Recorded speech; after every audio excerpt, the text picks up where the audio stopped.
Halo teman-teman, selamat datang di channel Mimin. Mimin harap kalian sehat-sehat semua ya.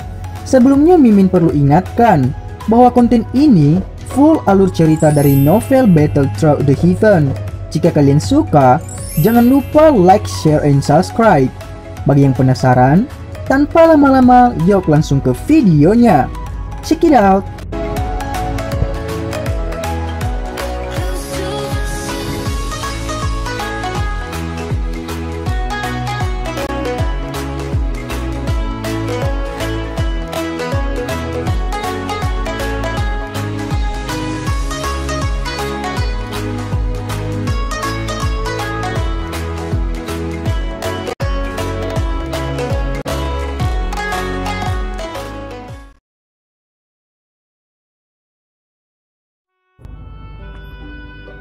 Melanjutkan dari cerita sebelumnya. Langit biru tidak berawan sepanjang puluh kilometer. Dua titik hitam kecil berhenti di langit yang jauh, menghadap kota hutan yang telah didirikan di dasar gunung. Dari ketinggian seperti itu, pegunungan binatang ajaib di samping kota hutan juga bisa dilihat dalam penglihatan mereka. Sekilas gunung tak berujung tampak sangat megah. Purple Cloud Wings di punggung Xiaoyan dengan lembut mengepak. Dia menunduk dan melihat kota hutan di bawah. Beberapa saat kemudian, dia menghela nafas dengan lembut. Setelah meninggalkan waktu ini, kemungkinan dia tidak akan pernah kembali lagi di masa depan. Selamat tinggal. Xiaoyan bergumam dengan lembut. Dia menoleh dan melihat sesuatu yang tidak jauh di sampingnya. Di tempat itu, Ratu Medusa tampak menginjak tanah yang kokoh. Tubuhnya bahkan tidak memiliki gerakan naik dan turun sedikit pun dari mereka yang menggunakan sayap. Tujuan saya untuk kembali ke Mystic Cloud Sect kali ini sangat mudah. Bunuh Yungleng dan cari ayahku. Karena itu tidak ada ruang untuk perbedaan antara salah satu pihak saat ini. Xiaoyan berkata dengan lemah.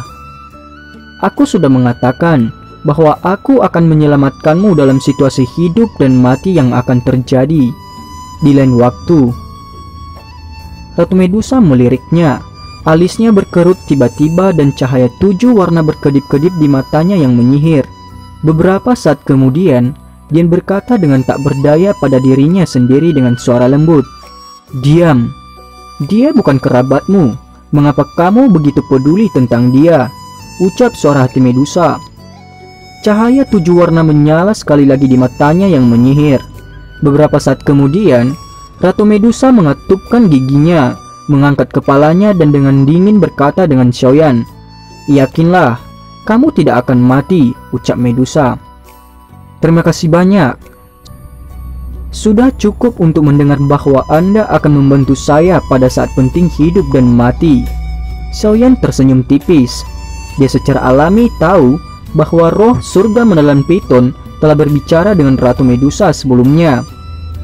Kamu bisa terus sombong dengan Yunsan di sekitar. Tidak akan mudah untuk membunuh Yungleng. Ratu Medusa tertawa dingin meskipun dia sangat terkejut setelah mengetahui bahwa Xiaoyan memiliki 2 jenis api surgawi. Kekuatan yang terakhir masih terlalu lemah. Sangat sulit baginya untuk menampilkan kekuatan sebenarnya dari 2 jenis api surgawi yang berbeda. Dia tahu bahwa perjalanannya ke Mystic Cloud Sect kali ini akan sangat berbahaya. Tingkat bahaya jauh melebihi dari perjalanan sebelumnya. Bagaimanapun, kedua belah pihak benar-benar akan memiliki pertengkaran yang menyedihkan kali ini. Apa yang dilakukan Yungleng pada klan Xiao dan ayahnya adalah sesuatu yang hanya bisa dia ganti dengan nyawanya. Karena itu penata pertama dari Mystic Cloud Sect ini harus mati. Ini akan terjadi bahkan jika Yunsan melindunginya. Api teratai Buddha Angry adalah kartu truf terakhir Xiaoyan. Sayangnya, kekuatan yang dikandungnya sangat menakutkan. Tetapi dengan kekuatannya yang sangat besar, dampaknya juga sangat menakutkan. Ini adalah satu-satunya hal yang mengkhawatirkan Xiaoyan.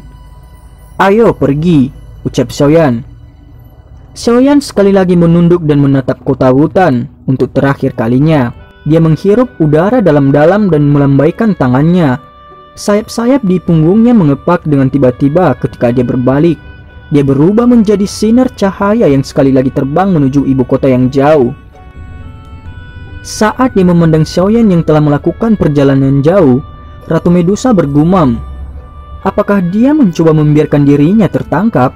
Atau apakah dia memiliki keyakinan pada kemampuannya untuk melawan Yunsan? Gumam Medusa. Dia menggelengkan kepalanya dengan lembut. Kakinya menekan udara dan gelombang riak berdenyut di langit yang kosong. Segera tubuhnya menghilang dengan cara yang aneh. Xiaoyan tidak menghentikan perjalanannya ke Mystic Cloud Sect kali ini. Dia bergegas ke sana sambil menolak untuk makan dan tidur. Karena itu perjalanan 3 hari semula dikurangi setengahnya. Pada hari kedua, setelah meninggalkan kota hutan, Xiaoyan yang bolak-balik secara bertahap memasuki perbatasan ibu kota. Tentu saja dia tidak berhenti di ibu kota. Tubuhnya berubah menjadi sinar cahaya yang langsung terbang melalui langit di atas kota, segera terbang menuju gunung megah dekat Cakrawala. Meskipun Xiaoyan tidak berhenti di ibu kota, beberapa orang kuat di puncak dalam ibu kota masih merasakannya ketika ia dengan cepat terbang melintasi langit di atas kota. Selain itu, keributan mulai terjadi di antara orang-orang kuat ini yang merasakan ki yang dikenalnya. Di hutan bambu terpencil yang jauh, di dalam istana kekaisaran di ibu kota, Jia Xingtian yang duduk bersila dari pelatihan tiba-tiba membuka matanya. Kejutan muncul di matanya saat dia melihat langit yang jauh. Beberapa saat kemudian, dia berkata dengan tertegun, "Apakah ini milik Qi Xiaoyan? Kenapa dia kembali? Melihat jalan yang dia tempuh, sepertinya dia akan kembali ke Mystic Cloud Sect. Apa yang sedang dilakukan orang ini?" gumam Jia Xingtian. Scene berganti. Di markas klan Primer di bagian timur ibu kota, Hai Bodong memejamkan matanya saat rapat dewan tetua. Tubuhnya berayun lembut bersama dengan kursi.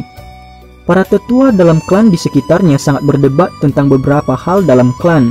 Selain itu, Yafei sebenarnya duduk di sebelah Hai Bodong. Namun dia tidak menyela argumen di antara semua orang. Sikapnya yang tenang membuat seolah-olah tidak bisa mendengar keributan. Dia tersenyum ketika dia menyerahkan secangkir teh yang baru saja dia menyeruput dangkal dan berkata dengan senyum tipis, "Yafei, dengan bisa memasuki dewan tetua, itu berarti bahwa Anda memiliki kekuatan nyata dalam klan. Anda harus memanfaatkan peluang ini. Tidak pernah ada penatua muda seperti itu di dalam klan Primer," ucap Hai Bodong. "Yafei secara alami akan mengingat ajaran Hai Tua," jawab Yafei. Yafei tiba-tiba tersenyum, tatapannya memandang sekelilingnya. Tiba-tiba dia berkata dengan suara lembut, "Hai Tua, apakah Xiaoyan baik-baik saja?" tanya Yafei. Cek. "Hahaha, kamu sudah secara terbuka dan tanpa ragu menanyakan pertanyaan ini beberapa kali selama beberapa hari ini," ucap Hai Tua. Hai Bodong tersenyum dan menggelengkan kepalanya. Dia melirik wajah Yafei yang menjadi sedikit memerah sebelum dia berkata sambil tersenyum, "Yakinlah, kemampuan anak kecil itu sangat luar biasa.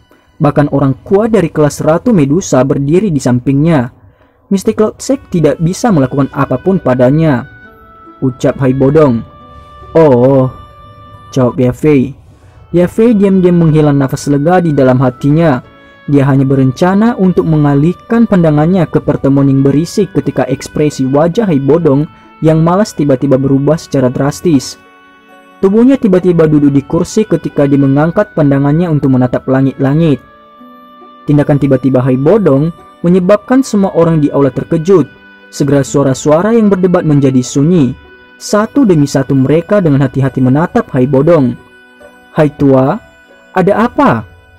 Primer Tengsan juga terkejut dengan tindakan Hai Bodong dan dia bertanya dengan hati-hati, "Mengapa Xiaoyan kembali? Dia bahkan pergi ke Mystic Cloud Sect. Apa yang dia lakukan?"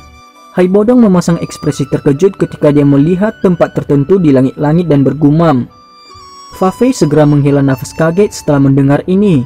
Bahkan ekspresi Primer Tengsan ke samping juga sedikit berubah.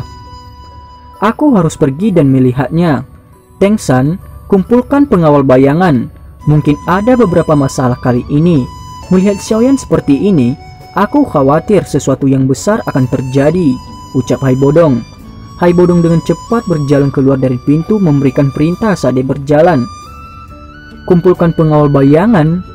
Primer Tengsan kaget. Dia memandang Hai Bodong yang akan keluar dari pintu dan tidak bisa menahan diri untuk berkata, "Hai tua, bukankah tidak pantas untuk mengekspos pengawal bayangan hanya untuk Xiaoyan?" ucap primer Teng San. Langkah kaki Hai Bodong tiba-tiba berhenti. Dia berbalik dan dengan dingin melirik semua orang di aula. Dengan suara yang dalam dia berkata, "Sejujurnya Xiaoyan memiliki kekuatan pencegahan yang lebih besar dibandingkan dengan Mystic Cloud Sect di mataku. Di masa depan, Anda semua di klan primer akan menyadari manfaat dari keputusan yang saya buat hari ini," ucap Hai Bodong.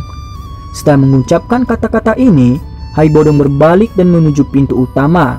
Dia mengabaikan sekelompok sesepuh yang tertegun.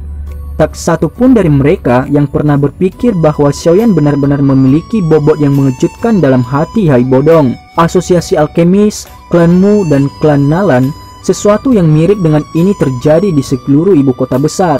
Dengan kembalinya Xiaoyan, arus bawah mulai mengalir deras di ibu kota, yang awalnya dan secara bertahap turun menjadi tenang setelah berakhirnya pertemuan besar alkemis dan perjanjian 3 tahun.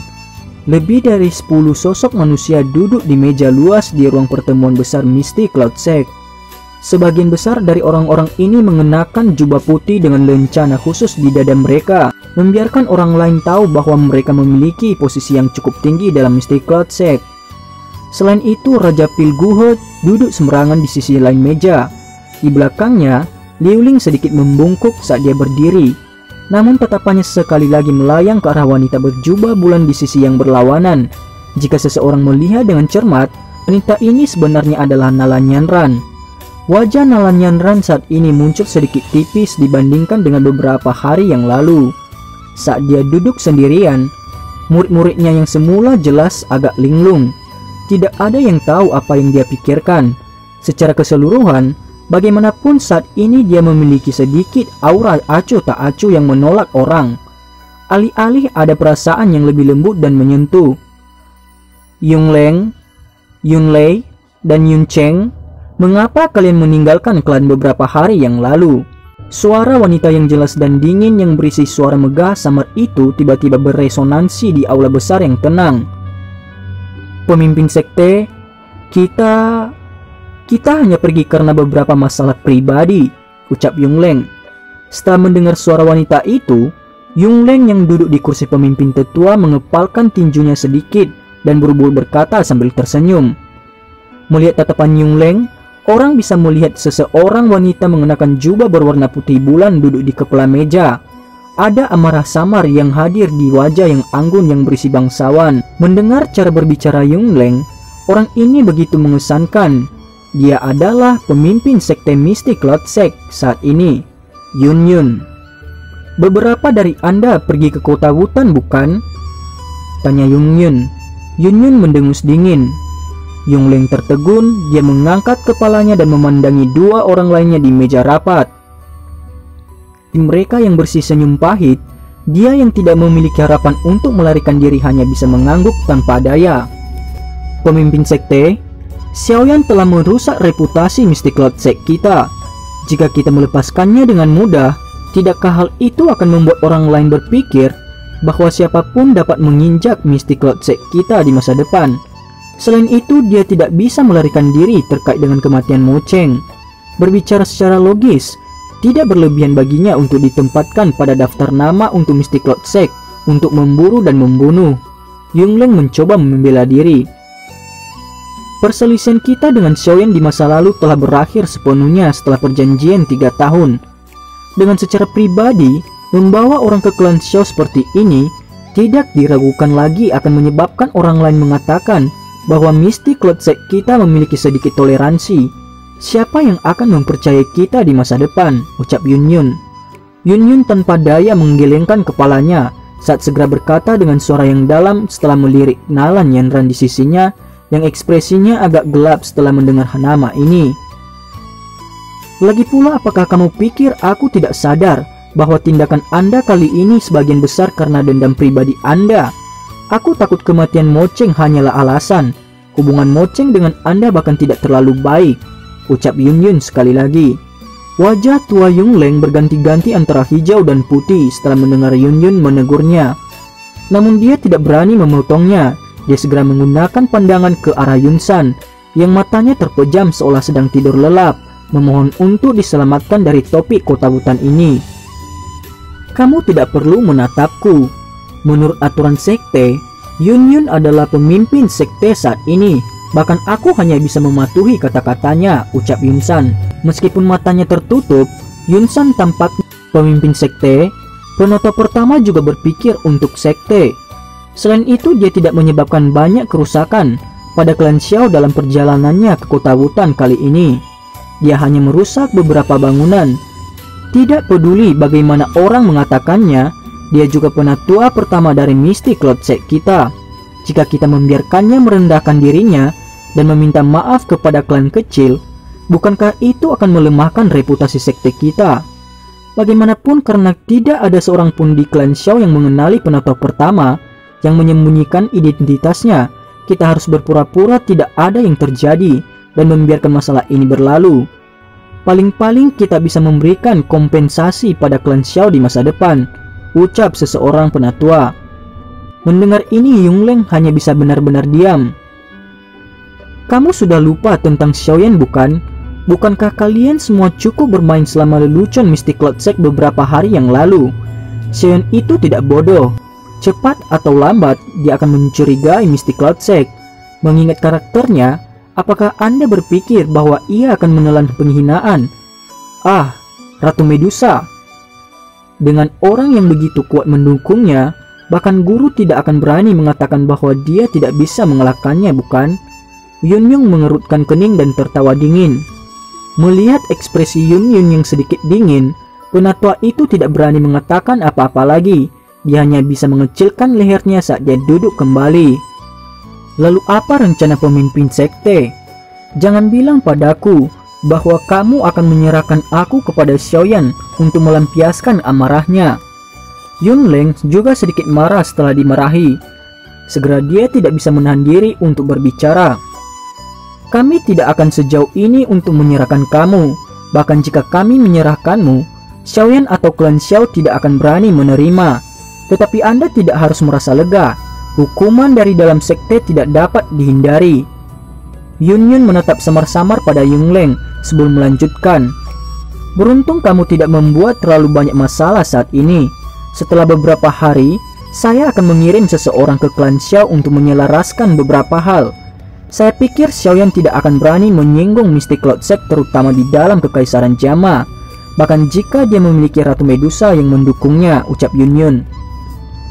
Yunleng diam menghela nafas lega setelah mendengar ini. Meskipun hukuman dalam sekte itu cukup parah, kemungkinan orang-orang di kantor hukuman tidak akan berani berlebihan mengingat posisi dan hubungannya dalam Mystic Cloud Sect. Kita akan membiarkan masalah ini sampai di sini, ucap Yun. Yun melambaikan tangannya dan berdiri. Pandangannya membawa kekakuan saat menyapu aula. Dia berkata, saya akan mengulangi ini sekali lagi. Lelucon itu saat itu sudah berakhir. Tidak pantas menyinggung Xiaoyan hanya karena moceng. Ya, ucap semua para tetua. Semua tetua menganggukkan kepala dan merespon setelah mendengar ini. Yun menghela nafas dengan lembut. Dia baru saja akan membubarkan semua orang ketika dia menyadari bahwa ekspresi Yunsan di sampingnya tiba-tiba berubah. Mata tertutupnya tiba-tiba terbuka. Ki yang kuat menakutkan mengejutkan seluruh aula. Guru, apa yang terjadi? Tanya Yun. Yun tertegun saat dia buru-buru bertanya. Kita ingin masalah ini berakhir sampai di sini. Sayangnya, dia tidak setuju. Ekspresi Yunsan agak gelap dan serius, tetapannya memandang jauh ke arah langit di luar aula besar. Tidak lama setelah suara Yunsan jatuh, teriakan sedingin es yang mengandung niat membunuh yang sulit disembunyikan jatuh dari langit seperti guntur yang marah. Segera dan cepat menyebar ke seluruh gunung. Anjing tua Yunleng, keluar, sini untuk mati, teriak Xiaoyan. Dan film pun bersambung. Terima kasih telah mendengarkan Mimin sampai akhir ya. Sampai jumpa.